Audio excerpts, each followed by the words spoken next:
Cricket दुनिया के लिए एक खेल हो सकता है, लेकिन इंडिया में ये इमोशन है, आइडेंटिटी है। और आईपीएल उस इमोशन का सबसे बड़ा वर्जन है।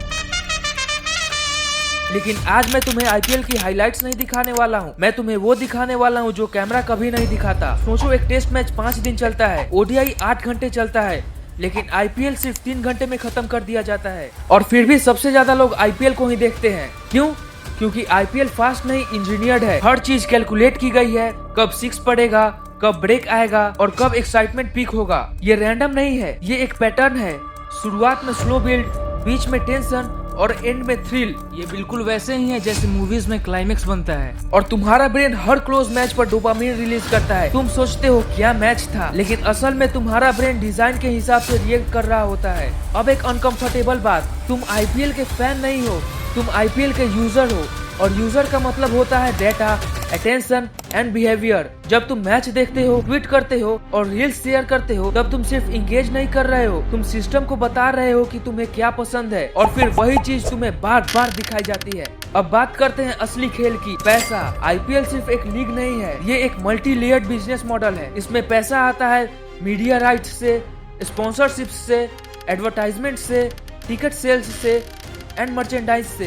अब इन सब को एक एक करके एक्सप्लेन करता है, लेकिन उससे पहले एक इंटरेस्टिंग बात जानते हैं कि इन सब का बेस क्या है। Audience attention. अगर तुम नहीं देखोगे तो ये पूरा सिस्टम कोलैप्स कर जाएगा। चलो अब एक एक करके इन सब पॉइंट्स को डिटेल में समझते हैं। सबसे पहले मीडिया राइट्स, यही आईपीएल का बैकबोन है। टीवी और डिजिटल प्लेटफॉर्म पैसा देते हैं ताकि वो मैच को ब्रॉडकास्ट कर सके। फॉर एग्जाम्पल, स्टार इंडिया ने 2023 से 2027 के टीवी राइट्स को 23,575 करोड़ में रिटेन किया है, जो रफली 57.5 करोड़ पर मैच होता है। वाईकॉम 18 जो जियो स्टार मर्जर का पार्ट है, उसने 5 साल के लिए डिजिटल राइट्स को अक्वायर करने के लिए 23,758 करोड़ रुपए दिए हैं, जिसकी वजह से मीडिया राइट्स का टोटल डील 2023 से 2027 तक का अराउंड 48,000 करोड़ होता है। मतलब पर ईयर लगभग 9,000 से 10,000 करोड़। आईपीएल 2026 में मीडिया राइट्स से एस्टिमेटेड अर्निंग अप्रोक्स 10,000 करोड़ बताया जा रहा है। आईपीएल का असली पैसा स्टेडियम से नहीं आता, बल्कि स्क्रीन से आता है।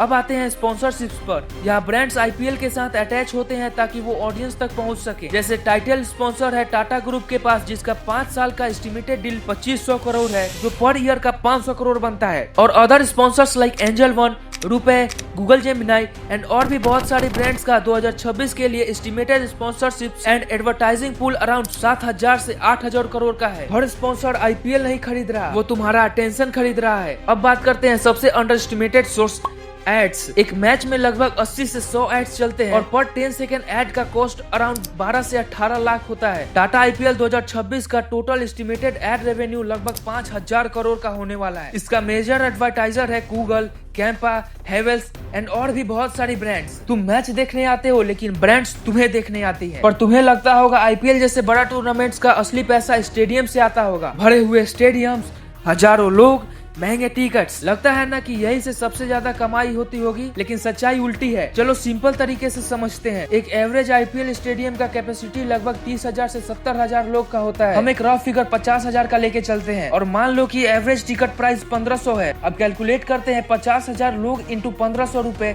जो कि अराउंड 7.5 करोड़ पर मैच होता है। सुनने में बड़ा लग रहा है, लेकिन 70 मैच का पूरा रेवेन्यू अराउंड 500 से 600 करोड़ का ही होता है। लेकिन यहाँ ट्विस्ट भी है, ये पूरा पैसा आईपीएल या बीसीसीआई के पास नहीं जाता। इसमें कटते हैं stadium maintenance, security cost, staff salary, state association share और टीम शेयर, यानी नेट प्रॉफिट और भी कम हो जाता है। अब इसे कंपेयर करते हैं मीडिया राइट्स का 48,000 करोड़, एड्स का 5,000 करोड़ और टिकट्स का मुश्किल से 500 से 600 करोड़। यानी स्टेडियम फुल हो या खाली, आईपीएल को फर्क नहीं पड़ता। अब असली बात समझो, आईपीएल स्टेडियम के लिए नहीं बना है, आईपीएल बना है स्क्रीन के लिए। क्योंकि टीवी पर करोड़ों लोग देखते हैं, एड्स वहाँ चलता है, पैसे वहीं बनते हैं। स्टेडियम सिर्फ एटमॉस्फेयर क्रिएट करता है, असली पैसा ऑडियंस से नहीं बल्कि मास ऑडियंस से आता है। तो अगली बार जब तुम स्टेडियम का क्राउड देखो, तब ये मत सोचना कि आईपीएल वहाँ कमाई कर रहा है, क्योंकि आईपीएल वहाँ सिर्फ एक्सपीरियंस बना रहा है, जबकि वो पैसा तुम्हारी स्क्रीन से कमा रहा है। बात उस साइड की है जिसके बारे में लोग बात करना अवॉइड करते हैं। जहाँ इतना पैसा होता है वहाँ कंट्रोवर्सीज भी होती है, फिक्सिंग केसेस, बेटिंग नेटवर्क्स और इलीगल प्लेटफॉर्म्स। लेकिन यहाँ ट्विस्ट ये है कि सिस्टम इन सब के बावजूद भी चलता रहता है। क्यों?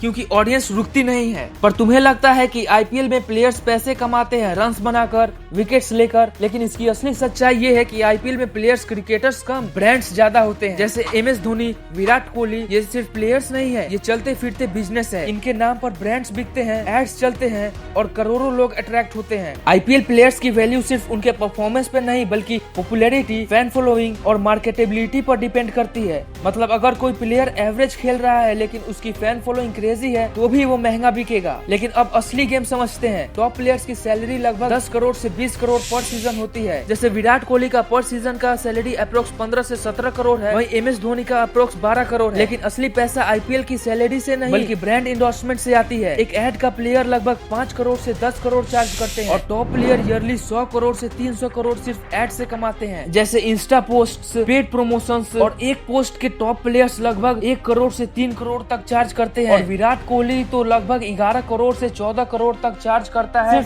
सिंगल पोस्ट डालने का। पर सबसे बड़ा ट्विस्ट ये है कि प्लेयर्स के लिए आईपीएल सैलरी एक साइड इनकम है, उनका असली पैसा तो ब्रांड डील से आता है। लेकिन सबसे बड़ा सवाल ये है कि आईपीएल को बड़े प्लेयर्स ही क्यों चाहिए? क्योंकि लोग टीम्स को नहीं बल्कि प्लेयर्स को फॉलो करते हैं। अगर विराट कोहली खेल रहा है तो व्यूअरशिप बढ़ेगा और अगर MS धोनी बैटिंग करने आएगा तो टीआरपी एक्सप्लोड करेगी। मतलब यहाँ प्लेयर्स एक ऑडियंस मैग्नेट की तरह काम करते हैं। इसलिए कभी कभी परफॉर्मेंस एवरेज रहने के बाद भी प्लेयर्स की वैल्यू हाई रहती है। पर अब बात करते हैं ऑक्शन की। ऑक्शन सबको लगता है ये एक्साइटमेंट का गेम होगा, टीम्स लड़ रही है, प्लेयर्स की बोली लग रही है, ड्रामा, टेंशन और हाइप। लेकिन इसकी असली सच्चाई ये है कि ये कोई इमोशनल बैटल नहीं है, ये कैलकुलेटेड बिजनेस वॉर है। ऑक्शन में टीम्स ऐसे डिसाइड नहीं करती कि ये प्लेयर अच्छा है इसे ले लेते हैं, नहीं, हर टीम पहले से डिसाइड करके आती है कि किस रोल का प्लेयर चाहिए, कितने पैसे स्पेंड करने हैं और मैक्सिमम बिड क्या होगी। मतलब ऑक्शन शुरू होने से पहले ही आधा गेम खत्म हो चुका होता है। लेकिन अब इसका असली खेल समझो। अगर किसी स्पेसिफिक रोल के प्लेयर्स कम है और टीम्स ज्यादा है तो प्राइस एक्सप्लोड करेगा और अगर प्लेयर्स ज्यादा है, टीम कम इंटरेस्टेड है तो प्राइस गिर जाएगा। इवन टैलेंटेड प्लेयर्स भी अनसोल्ड रह सकता है। लेकिन सबसे बड़ा मिथ ये है कि जो सबसे महंगा प्लेयर्स है वो सबसे बेस्ट प्लेयर होगा। गलत।